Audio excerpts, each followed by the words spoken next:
All right, y'all. We're gonna start this episode all over again because it seems to me that somebody doesn't want me to communicate with y'all, and I don't know what it is. So we're gonna start this one all over with a new telephone because y'all know I keep my backup going.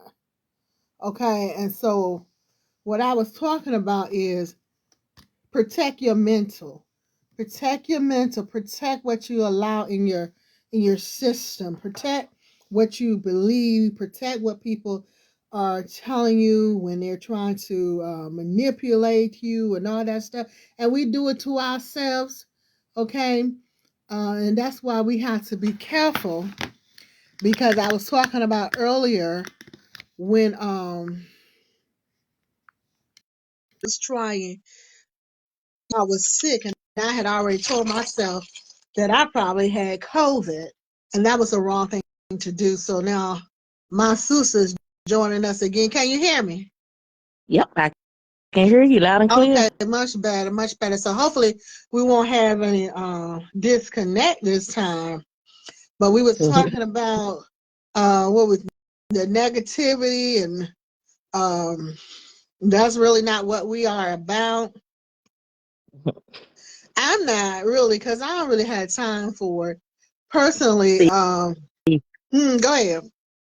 I'm the type of person, I like to match energies.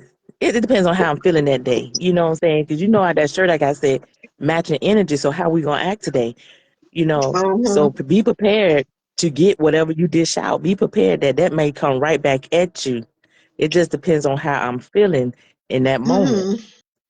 And I understand what But you're saying. sometimes you got some things you got to just let roll off. Be professional about it.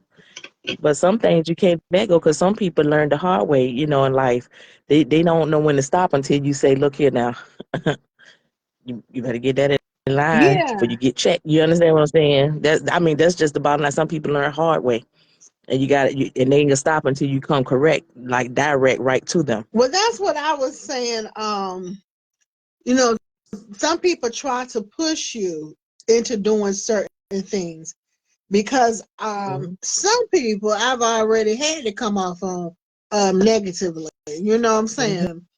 And I'm not when I lose my temper, or should I say don't control my temper, I'm not really fond of how I behave.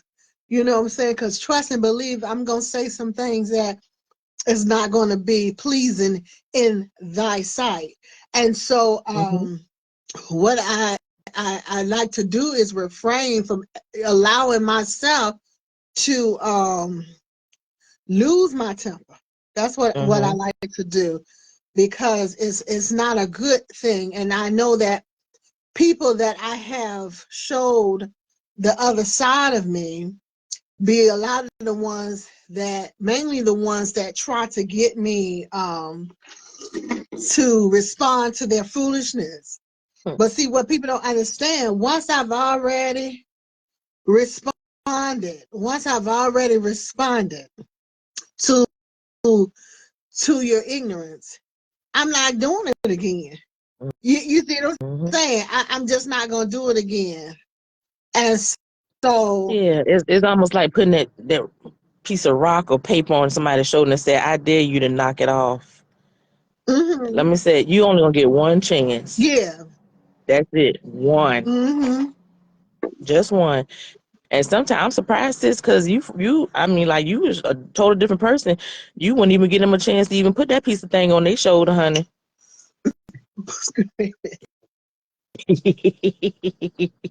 Not this off my shoulder, and I'm talking about your mama. No, no, no. yeah, You won't even get a chance to put it on your shoulder. Your mama, come on now.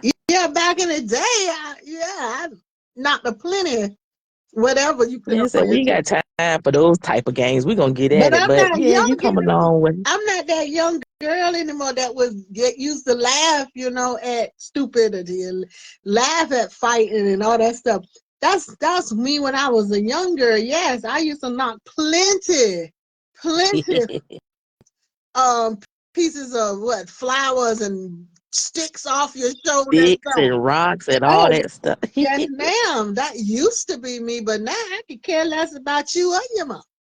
You know what I'm And saying? I'll be honest with you, this time of generation, people ain't trying to do no fighting and talk. They ain't about that life Mm. no more. They trying to pop and go. Yeah, and why would I want to join that? Because see, I know it's a Yeah. lot to be risking um with that. You know what I'm saying? Because if you match an energy, you're bound to actually go above their energy, and you're gonna do something that's gonna cost you could possibly your freedom or your life. And why are we Yeah. doing that? Why are we And they'll doing still be that? out laughing and smiling and having a good time. And we messed up, so I get it. Yeah, I don't, my thing is I'm gonna talk calmly to you because I want to stay calm. And I personally just don't even care enough about stupidity. My uncle taught me this a long time ago. He always said, nobody can embarrass you. Only you can embarrass you. And so when I see these people out here acting foolish and talking all this mess that's not true and just yabbing and lying, that's embarrassing to them, not to the person that they're talking about. Because now you Hmm. as the listener have to go and see if this information that they're talking about is true, for one. You know what I'm saying? Because don't get me wrong, I took for granted that what somebody said was true until y'all, until they lied on me. And so I'm Mm. like, I thought you were telling the truth. All the time I thought what they were saying was the truth. Until they Well, see, here's the thing. That's why it says there's two sides to the story. You got to get both sides before you listen to that one. You can't stop there. No matter how the other person may be made to look like, you have to get both sides of the story. Grandma always said there's three sides. His side, his Uh side, huh. and the truth. She said everybody lied. That's what Oh, grandma oh used to my say. goodness. There's three sides to Shit. the story. And so, but my thing is, I know when you lied on me, you know, Mm, because first of all, there's no way possible that you knew about anything you said about me and you didn't come to me and ask me about mm. it. So So that's that the tell me first. right there, it ain't just them talking. Y'all all talking. Well, no, it's them. It's them talking to other people like they know what they talking about and they haven't a clue on what they talking about. You know what I'm saying? And the fact that you never came to me to make sure that what you're spreading is the truth is what showed Mm. me that you just a big face liar. You you you just Oh, they just a big face lie. They're not a big face on lie. A big face on lie.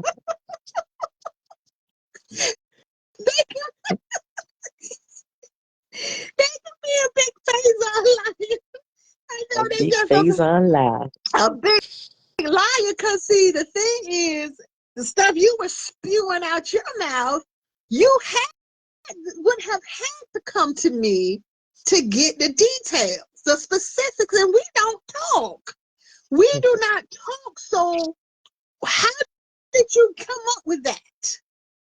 Cause somebody talking. Nobody's talking because it was a lie. It wasn't true. So that's just what you thought. You thought that, Mm, which is okay because, like I was taught before, you can't embarrass me. You only embarrass yourself. And you can't mm, tell my story. Nobody can tell my story as well as I can tell my story. So, mm, mm, personally, I don't even, that stuff is non-factors to me. And I was never taught to put anybody down or talk down about nobody or anybody, however y'all want to say it. But some people, if I wake up tomorrow, and I'm going to say this as nice as I can, if I wake up tomorrow and they're not around, my life would have no bearing on my life. I don't know how else to say it. My life is still gonna go the way it was gonna go, whether they were here or not.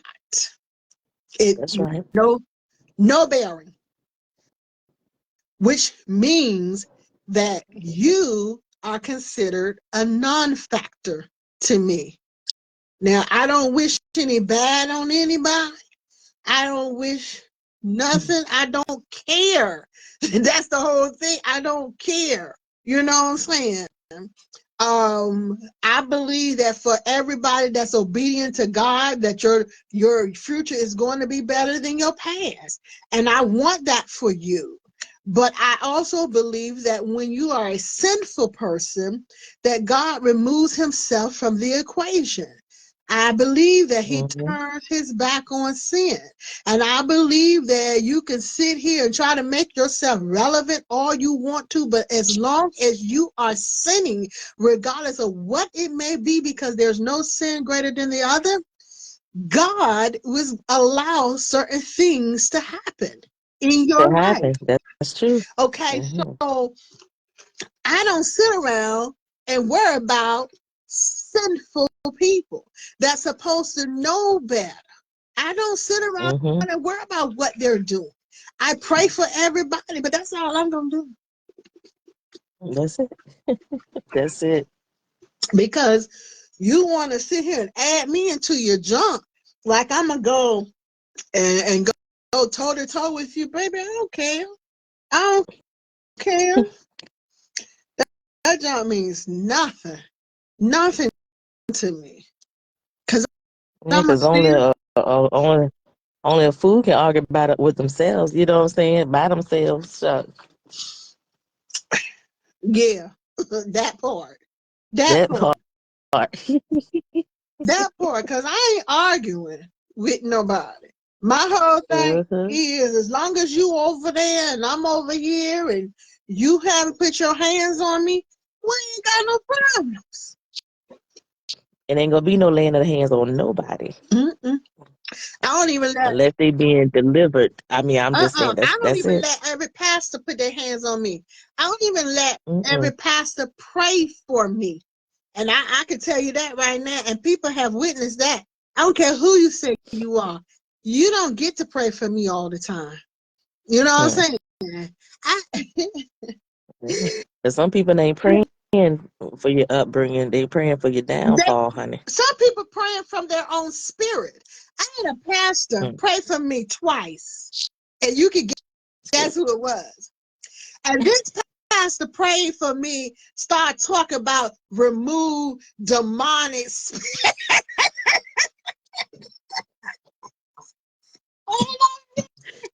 Demonic spirit. For me. He must have been praying for himself. Oh my goodness. Thing is, just because I didn't let y'all boss me around, you and your significant other boss me around, and I talk my talk and let y'all know not here, not today, not this time. That don't mean I had demonic spirits in me. That means I was an independent woman that knows when you have overstepped the boundaries of being a clergy leader. You see what I'm saying? I know better than to give you my credit card. I know better than to give you my last bit of savings. And because I wasn't obedient, you thought I had demonic spirit. And I told him, you can never pray for me again. And I meant that. Somebody else want to jump to it. I meant that. You cannot pray for me. Yeah, you gotta get them demonic spirits gone, girl. I mean, how you me. You're going to pray for me, Thomas. And this was not one prayer, 2 prayers. So this is how I knew that that was just you. That was just coming from you, because God didn't give you that. God didn't give you that. You understand what I'm saying? So, no, ma'am. You don't get. And to this day, he can never pray for me again. Girl, I tell you, talking about some it demonic. has been a pleasure hanging with you on your live, sis. Huh? But I said it's been a pleasure hanging with you on your live. Okay, Aaron, where you about to go? Who? You. Yeah, because I don't, I'm in another type of way, yes, I'm about to go. Because you in a what? Because you what? Yeah, I'm on this porch. I'm in another. I don't want your live to get cut.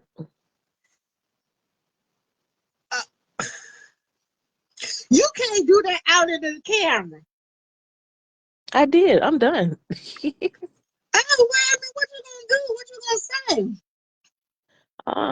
I don't want to say the wrong thing. I'm gonna sit here and make sure I don't say the wrong thing. I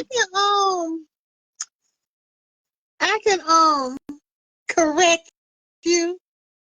Okay. But yeah, girl, I was like, baby, I was like, that's why you have to be careful, because people would try to use, let me just get that out too. People would try to use religion to manipulate you, to run you, okay? To make you think that what they're saying is correct. You have to be, you have to pray for discernment, for one. You have to pray for discernment, and you have to keep your eyes open. Okay, you have to keep your eyes open. You have to know when these people that prey upon true believers are really just preying upon your pockets. Yes. Okay. Now y'all might think I'm just talking, but honey, I went to school for religion. I got a master's. And I found that out when I walked into a church and there was an ATM in there, and I'm like, oh, this is what we're doing now. I can't say nothing about the ATM. When I get saved and I get a paper and it's telling me that they're gonna ACH my tithe, is that what we doing now? It told you what? They're gonna ACH my tithe. Well, I'm signing up for that. Oh no, that's not what we're doing. About me is I don't share my taxes. Okay. You won't get my tax returns. Because I'm gonna give you what I'm gonna give you. You know what I'm saying? And I have to handle the rest with God. So you're not going to tell me how much I owe the church. Because guess what? I church by myself. I mean, I know what the word says. I know what the word say. But love with church by herself. And okay. I go to church every Sunday and leave an offering if I have to, because y'all would not manipulate me into giving you my life savings. I've seen that done. And it's the saddest thing when somebody done gave their life savings to the church and they like come telling me that they done gave their life savings to the church. And I'm like, why would you do that? And they're like, well, and the thing would be, they go back and ask for help from the church and not get it after you done put into it. That would hurt too. Oh, it's gonna hurt because you're not getting it back. And so I said, well, don't you do that no more, because next time just come to me. She said, I can't do it because I done spent all of my money. I'm so bad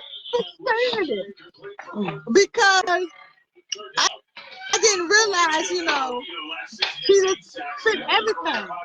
And so I've seen this done. and it's so sad. You know what I'm saying? But you got these people that will pull and pull and pull from their members, and they don't care that their members are on a fixed income. That's why you have to remember that you're on a fixed income, and you have to do what you can do and nothing more. You know, if I'm paying you my tithe, and let's say I'm paying you my 10%, then here you come with anniversary fees and birthday fees and anniversary, first lady's and anniversary, her all that. birthday and his birthday. And I got a birthday every year too. And y'all don't even give me no happy birthday song. I'm not doing it. And y'all can say what you want to say. Yes, the Bible said that you should take care of the pastor and all that stuff. And man, and the Bible says all that. But I'm not just gonna keep giving them extra. I'll take care of them. I ain't got no problem. I'll pay my time and I'll pay some offering. But I mean, I have been in churches where it's back to back extra. You know, they put the little thermometer in the back of the church over the over the choir stand, so they can raise the red.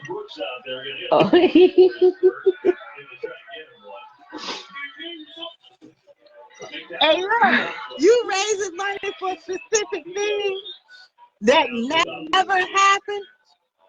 I can take you to a church right now that raised some money for a carpet. I swear, for Lord, that carpet was the same carpet that was there when I was a child. When that church first got built, that was the same carpet. I'm telling you, if I'm lying, I'm lying. We done raised money for carpet. I remember paying for some tables, and it took 2 to 3 years for the table to come. I purchased the whole table along with other people. We all purchased the table, and the tables never came until like 2.5 years later. Oh my goodness! You have to keep your eyes open. It's called money management. Shucks. Dang, it's like churches that became businesses. Well, churches are businesses now. They are, and I mean, you can't negate the fact that they are businesses. I mean, you got the government, even though they act like they're not in churches, they are, because you still got to report. There's certain things you have to report, whether it's a 501c3, you know, you still got certain things you got to report, and of course the pastor's supposed to report his earnings and stuff, and all the employees of the church got to report theirs too. Churches are a business as well, but see, the thing is, what messes it up is when the pastor got his hands in the money. That messes it up, because whoever is supposed to be doing the finances, taking care of the taxes, should be the one doing the finances, taking care of the taxes, which includes the salary of the pastor, right? But when you got your pastor with his hands in the money, that kind of messes up the business part. See, the pastor should be there, and I'm just saying, and y'all can get mad, I don't care. The pastor should be there to deliver the word and do the spiritual part of what's needed in the church. That's what the pastor should be doing. I don't even care if he founded or she founded the church. If the pastor founded the church, what you know? That was your brother-in-law. Oh, he burped. No, Smee did. Okay. But yeah, I came in here with that strong smell. He don't like it. Yeah, I don't like it either. Stink. But the pastor should be doing. No, to y'all it stink. He should be doing that part of the business, right? So why you when your pastor got his hands in the money, he's doing, it's all over the place. Now the people are confused, and the people thinking more about the pastor touching the money, the pastor this, that, the pastor that, right? That makes them not want to give. You see what I'm saying? Because as long as he got his hand or she got her hand in the money, the people are having to pay their tithe, their offering, and anything else. You see? I know, because I am the people. I am the people. You being shady. No, it's a whole bunch of pastors that got their hands in the cookie jar. Who stole the cookie from the cookie jar? Look, I am not being Who, shady. me? Yes, you. I'm telling the truth. Couldn't be. Then who? Wasn't me. But I'm telling the truth. I'm telling the truth, though. You see what I'm saying? Yeah. You should have a whole team over here that's taking care of your finances. You should have your diaconate and them taking care of certain things in the church. But when your diaconate don't even have any pull in the church, when your deacon can't make any decisions in the church, it be the deacons that get rid of the pastor. And the trustees, it be them coming together. Yeah, we need somebody else. You know what I'm saying? But when y'all don't have that power in the church, man, most members might as well just go on and get on up out of there. Because who's running the church? The pastor. The pastor, yep. I gotta have structure in the church that I go to. I have to have structure in the church. Because even if, okay, when I open my church, when I open my church, I will be the founder of my church, right? However, I would have structure in my church. I would not be dealing with the finances. However, the person that deals with the finances will explain to me about the finances. You understand what I'm saying? To make sure that everything is on the up and up. But I would not be able to go to the bank and take money or whatnot, or use a card that wasn't delegated to me. You see what I'm saying? To my own extent. We're going to have structure so that the members will understand, the pastor is allowed this amount of money for a little self-care or when she's working or stuff like that.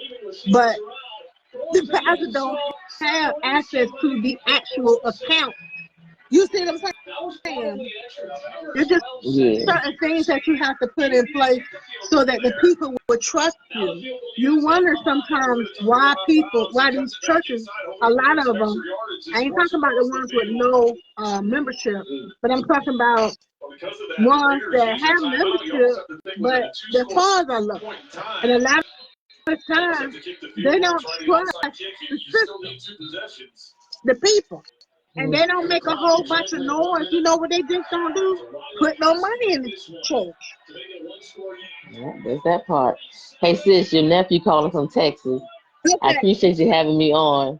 I love you. I love you too. I'm about to get up out here too. Look, y'all, thank y'all so much for joining Real Talk Live on That D Love. I know we had some connection problems. I don't know what's going on with my phone or anything. Listen, I said what I said about some of these churches. I ain't pinpointing out one church, really, except for where I gave my examples. But it's the truth. It ain't a lie. What I said about, certain funds and stuff like that. But I'm not pinpointing any churches. We just have to do a lot better in order to get the bodies back in the church and getting people to trust God and trust the man of God and women of God. we're going to have to do a lot better to show people that we're not there just to put our hands in the cookie jar. There are some that obviously move the way the money moves. And so that deters a lot of people, unfortunately, and it's not okay. It's really not okay that you're pushing God's people away because of how you're mishandling church activities. So please know that I pray for you, and I pray that God will guide you properly, and I pray that your people will come back and let you be the shepherd of God's house. You know, and it is what it is. I love you. Okay? And remember that God loves you. And once again, I love you. And make sure you love yourself. And you can go on and love someone else until we shall meet again. May you have a tremendous, tremendous amount of blessings. Thank you once again for joining Real Talk Loud on that D Love.